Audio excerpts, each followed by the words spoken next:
So on a recent episode on ESPN First Take, Shannon Sharpe, Stephen A. Smith, as well as Molly was on remote, and I think they was at Shannon Sharpe's hometown where he played his college football at.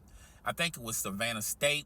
I could be wrong, but nevertheless, the topic came up about what LeBron said to the media. I think he said this last week or a couple of days ago. I don't know.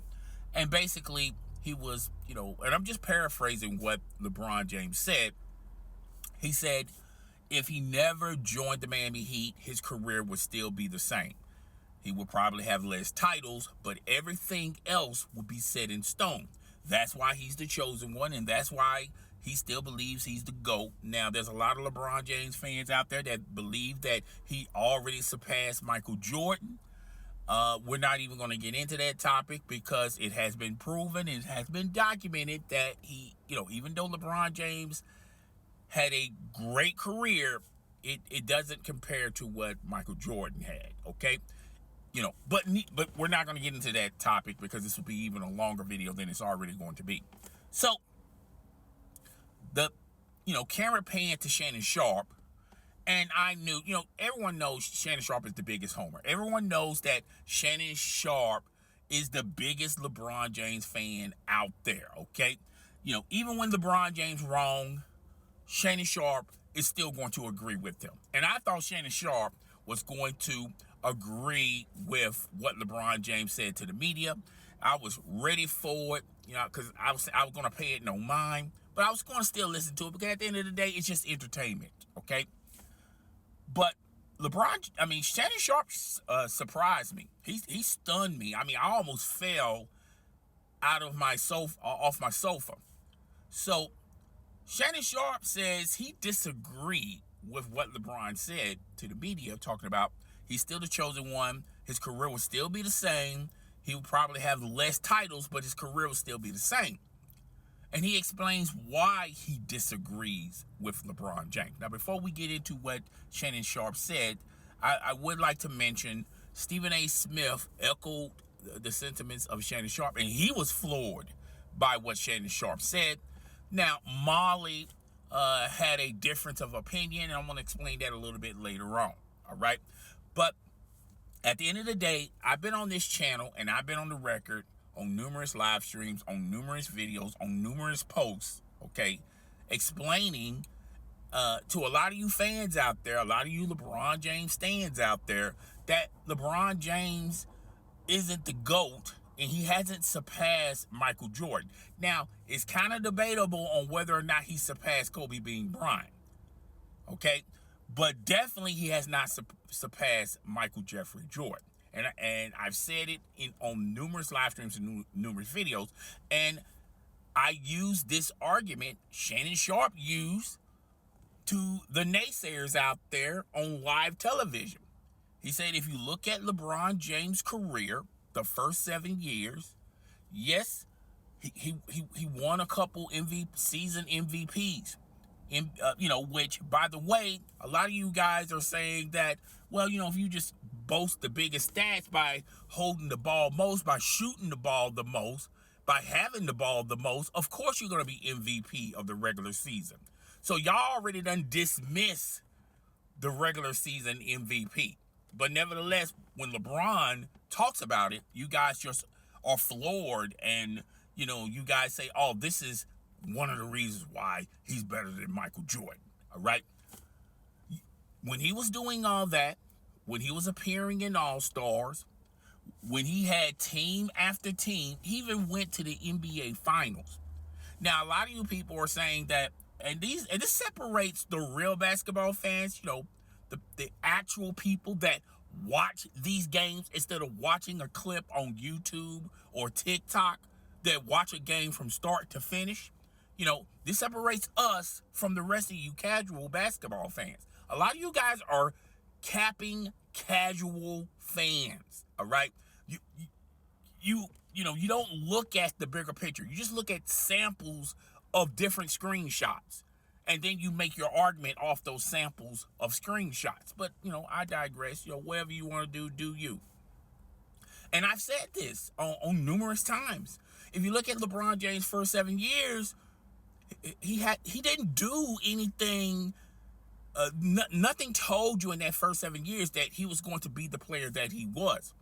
And I've said in numerous live streams and also in numerous videos, if he did not take his talents to South Beach, because Dwayne Wade, Pat Riley, Eric, the Miami way, the Miami system, the Miami blueprint is basically the real reason why LeBron James is the player that he is now.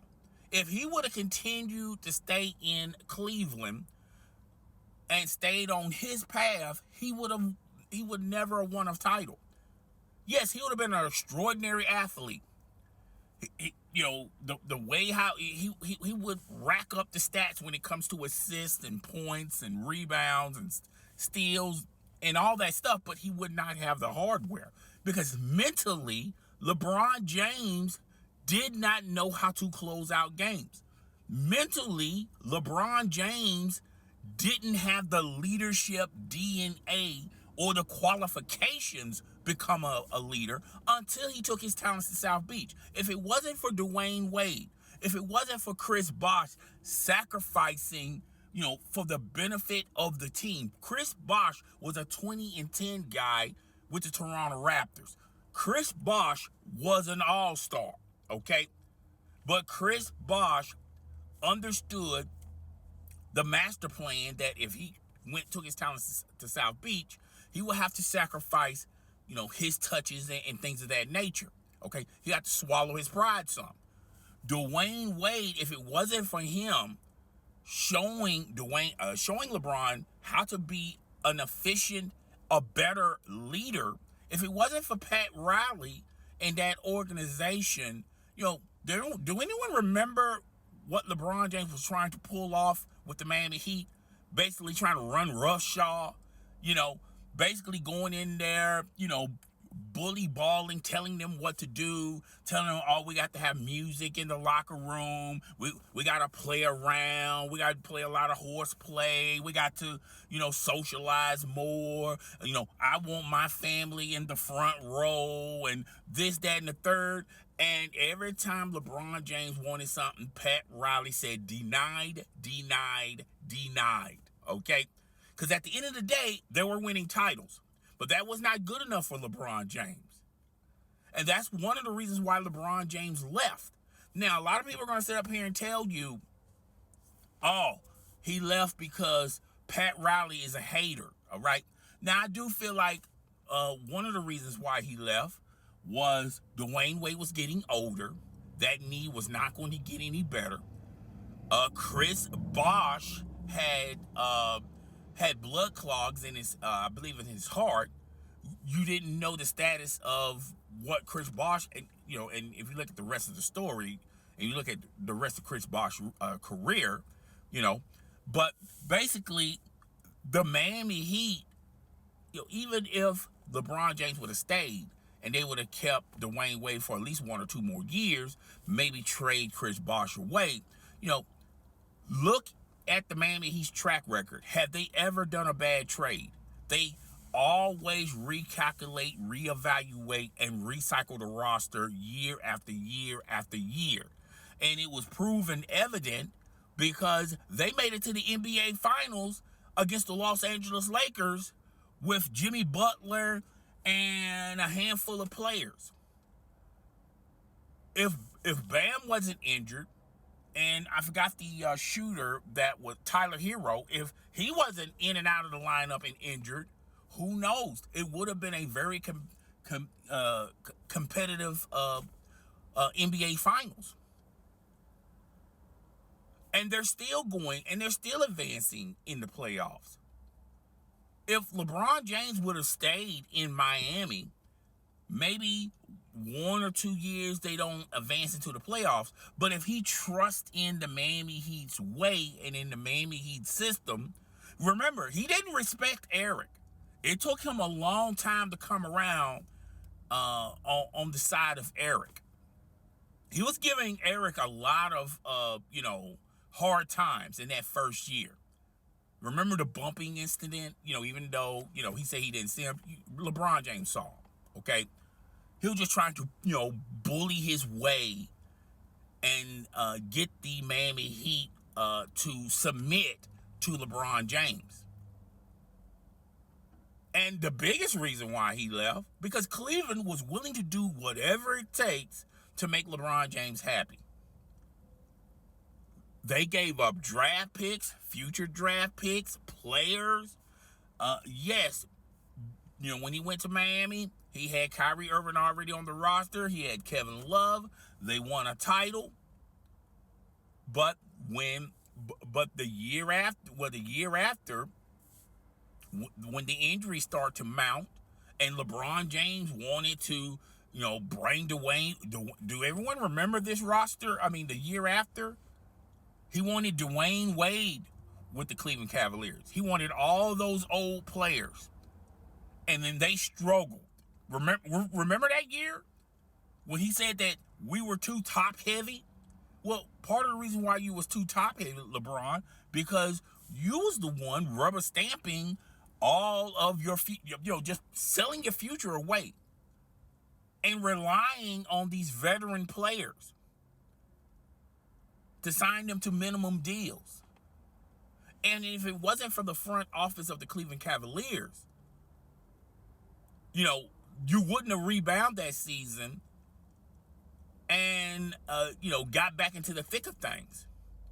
Because remember, Kyrie Irving wanted out. And the reason why Kyrie Irving wanted out, because he heard through the grapevine LeBron James was trying to get him traded. So he said, bump that. If I'd rather leave on my own terms than let LeBron James push me out the door. Now, he went to the Boston Celtics. He had Tatum and Brown when they were trying to figure things out. He had a slew of dogs with the Boston Celtics, and Kyrie Irving couldn't do nothing with them because Kyrie Irving does not have the leader qualification, the qualification to become a leader, and that's why he got traded from Cleveland. Now in return, Cleveland got Isaiah Thomas. Remember, the Boston Celtics, Danny Ainge will have to bring the Brent's truck if they want to re-sign him. Well, they did more than that. They brought the moving truck, and they shipped Isaiah Thomas to the Cleveland Cavaliers, and we haven't heard from him since then. He's been bouncing around from team to team to team. And he's out of the league, okay? And then when LeBron James done purged any type of hope from the Cleveland Cavaliers, they done got rid of all their future draft picks, their draft picks, any young developing players they done got rid of. They were over in the salary cap. They were stuck with Kevin Love. Nobody wanted Kevin Love. They overpaid for Kevin Love because LeBron James wanted Kevin Love. Then LeBron James said, you know what? I'm out. My contract obligations are up. I'm going to La. I'm going to the purple and gold. I'm going to the Lakers. I'm going to leave y'all high and dry. And it took Cleveland a couple of 2 or 3 years. And now look at the Cleveland Cavaliers. The Cleveland Cavaliers are competing for playoff spots. They're being very competitive in the regular season. And, they're trying to see how things work out in the playoffs. Imagine if LeBron James would have just stayed in Cleveland, just ride it out, maybe a year, 2 years, possibly 3 years, and see what the front office can do for you. And he could be playing alongside the players that they have right now. But LeBron James didn't want that. LeBron James went to La La Land. He got rid of Alonzo Ball, Brandon Ingram. He got rid of a slew of players that Magic traded. I mean that drafted, and they was trying to make something out of them. They had draft picks galore. They had their own future. They mortgaged everything on the request of LeBron James. They got rid of all those players with the Los Angeles Lakers. You mean to tell me Brandon Ingram? You mean to tell me LeBron James, when he went to... Do anyone remember that first year with the Lakers? Everything was hunky-dory until what? LeBron James got injured. they didn't even make the playoffs. Even with, now, yeah, Lonzo Ball was in and out due to his injuries. And LeBron James and Magic Johnson was going to give up everything for AD because they feel like AD was the missing piece, and they was willing to give up everything for AD. They was ready to reset this team with LeBron James and AD.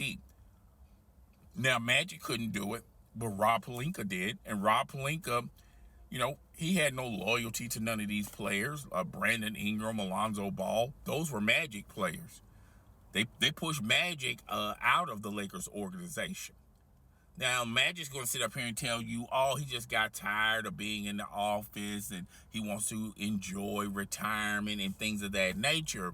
No, he got pushed out by LeBron James and his cronies.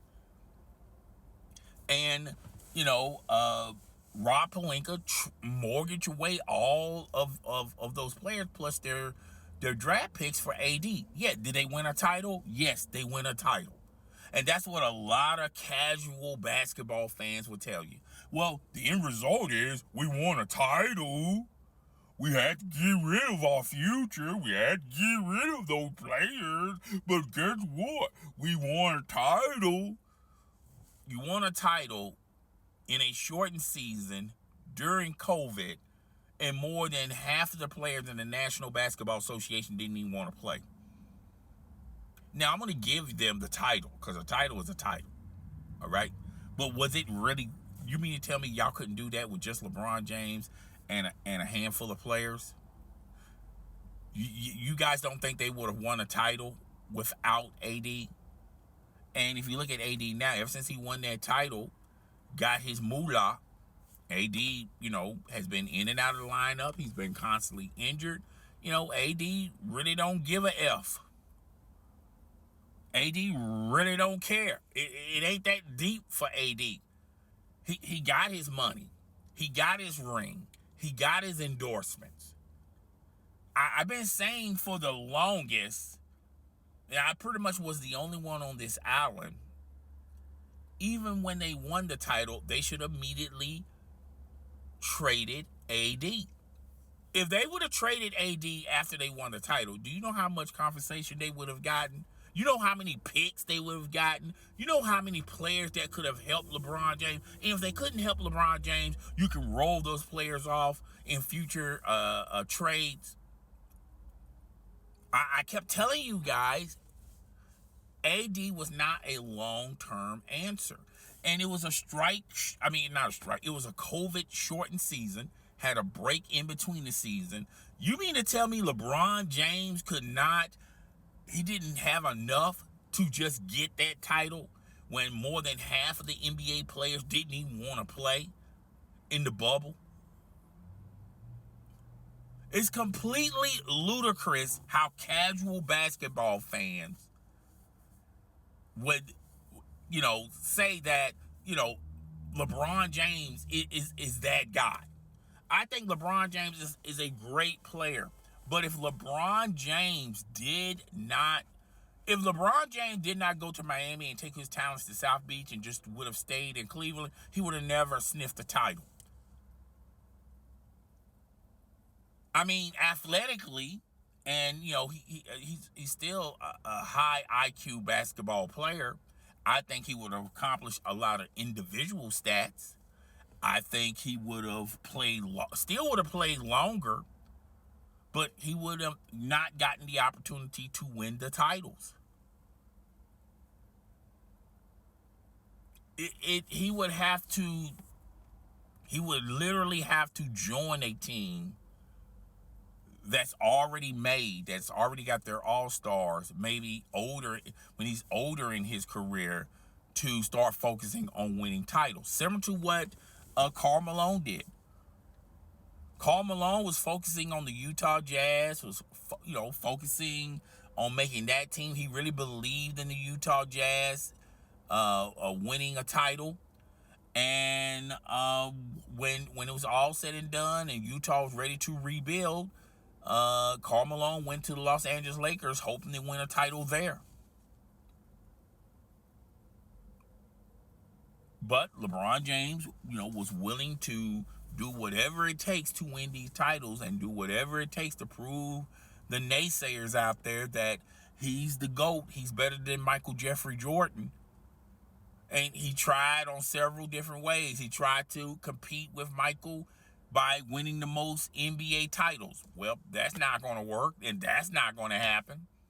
Okay, then. I got the scoring title. I took it away from Kareem Abdul-Jabbar. Well, Kareem Abdul-Jabbar already had the scoring title, even when Michael Jordan was playing, and people were viewing that title, viewing that accomplishment as not a big deal. All right? Well, I'll play longer. Play longer means that you get more chances at the apple, meaning you get more opportunities of winning a title. Well, that's clearly not working. Well, I'll just get all of these Shannon Sharpes and JJ Reddicks and there's somebody I'm missing, Jay Williams, all these guys that get their pom-poms out and say and scream 2, 4, 6, 8. Who do we appreciate? LeBron. Okay, that's not working, because real basketball fans know what real basketball is. So, it's getting ridiculous, And now LeBron and his cronies, and now LeBron comes up with this excuse, because LeBron knows that the end is coming a lot sooner than he thought. The end is coming. And when he retires, the NBA will live on. There will be even more superstars for everyone to cheer for. He's still going to have his supporters. He's still going to have his fans. But you're starting to see momentum die away from LeBron James. You don't have a bunch of media personalities just spewing nonsense about how LeBron James is better than Michael Jordan. Now you got, not Kendall Gill, No Chill Gill, talking about the players in the 90s, what wasn't all that good. The era where Michael Jordan dominated was not that good. Well, if it wasn't so good, No Chill Gill, then why you didn't win a title? If it wasn't so good, then what happened to you? You see what I'm saying? Even now, even Scottie Pippen has taken a back seat on that debate. Now Scottie Pippen saying that he's a better player than LeBron and Michael Jordan. Imagine that. Now let's get into the angle of Molly, and we're gonna wrap this puppy up. Now, why? So Molly was pushing back on what Shannon Sharpe and Stephen A. Smith was said. I think they said this on the Monday show, and then they revisited the topic again on Tuesday's show.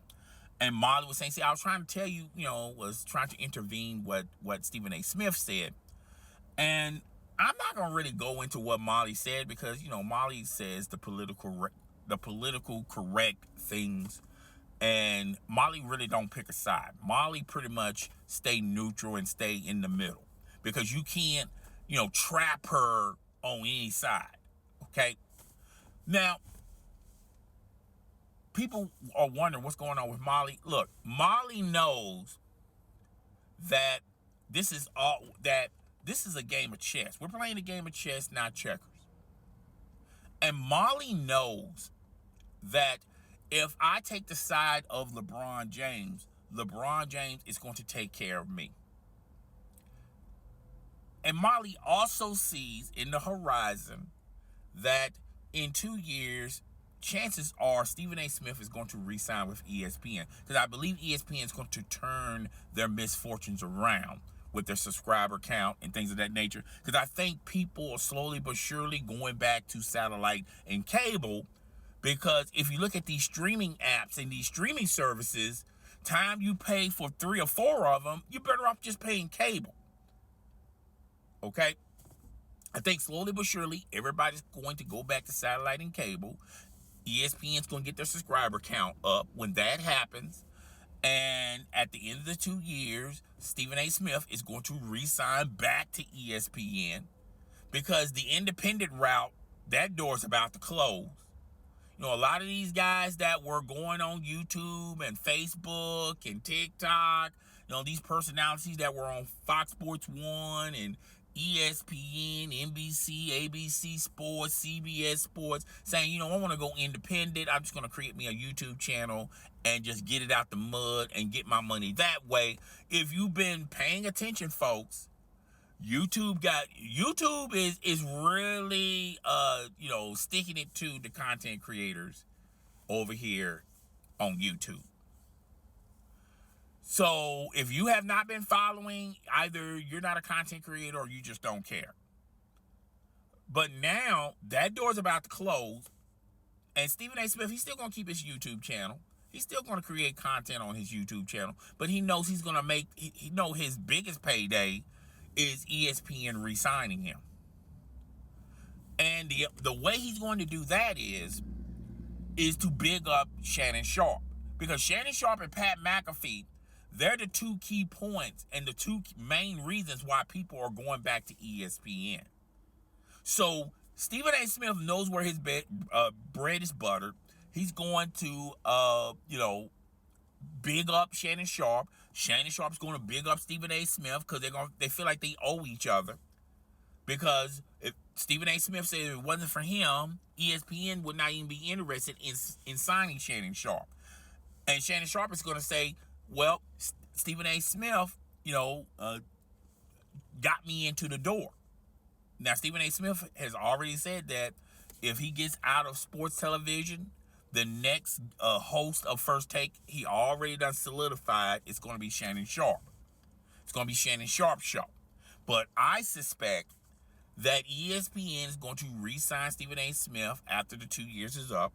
They're going to rip that contract of Shannon Sharpe's probably next year, sign him to a massive contract, and ESPN is just going to plaster Shannon Sharpe and Pat McAfee. They're going to give Shannon Sharpe his own show. They're going to put him on ESPN Radio, you know, because ESPN Radio is dead. It's dying by the second. There's no reason to even listen to ESPN Radio, particularly on satellite. You know, I listen to it like when First Take is on or when the television shows are on ESPN Radio. They used to do it all the time. Now they occasionally do it. But Pat McAfee and Shannon Sharpe is the new face of ESPN. And Stephen A. Smith knows this. And like I said, it's a game of chess, not checkers. And it really matters how many pieces you have on the board, how many powerful pieces you have on the board to overtake your opponent. And Stephen A. Smith knows this. That's why he's in line with Shannon Sharpe as well as Pat McAfee. And Molly is looking at it and she's going like, wait a minute, where do I fit in all this?